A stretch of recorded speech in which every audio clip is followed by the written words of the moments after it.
మెదక్ జిల్లా హత్నూర మండలంలో నల్లమట్టి అక్రమ రవాణా జోరుగా జరుగుతోంది. తుర్కల ఖానాపూర్ శివారులోని చెరువులు కుంటలను టార్గెట్ చేస్తూ కొందరు రెచ్చిపోతున్నారు.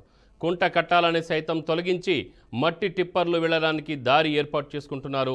నర్సాపూర్ సంగారెడ్డి రోడ్ పక్కనే ఉండే ఒక కుంట నుండి నల్లమట్టి రవాణా చేస్తున్నారు. అధికారులకు ఫిర్యాదు చేసినా స్పందించట్లేదని ప్రజలు ఆరోపిస్తున్నారు. చెరువులు కుంటలను రక్షించాలని స్థానికులు కోరుతున్నారు. ఉన్నతాధికారులు అక్రమ మట్టి అమ్మేవారిపై చర్యలు తీసుకోవాలని కోరుతున్నారు.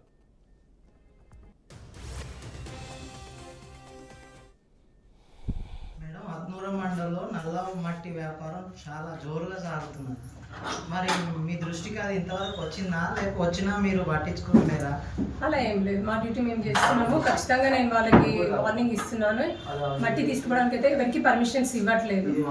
ఇల్లీగల్ ఎవరైనా చేస్తే ఖచ్చితంగా వాళ్ళ మీద చట్టపరమైన చర్యలు తీసుకుంటాం. అయితే అక్కడ ఏమంటారంటే కింద స్థాయి వాళ్ళు, ఇరిగేషన్ వాళ్ళు కానీ ఇంకా వాళ్ళు కానీ ఏదో అసలు ఎవరు కూడా పట్టించుకోవడం లేదు. అట్లా ఏం లేదు సార్, మేము ఖచ్చితంగా పట్టించుకుంటున్నా. నేను సైట్కి వెళ్ళాను, కావాలంటే మీకు ఫొటోస్ కూడా ఇస్తాను. అంటే మీరు కంప్లైంట్ ఇచ్చిన దాకా మీరు అక్కడికి వెళ్ళలేరు కదా? ఇప్పుడు ఎక్కడికి? చందాపుర వ్యక్తి కంప్లైంట్ ఇచ్చిందని చెప్పారు కదా, నేను విజిట్ చేస్తాను సార్. వెళ్ళాను ఆల్రెడీ. మా ఎన్ని రోజులకు ఒకసారి విజిట్ చేస్తారు? అంటే వీక్లీ ఒక 2-3 వెళ్తూ ఉంటాం.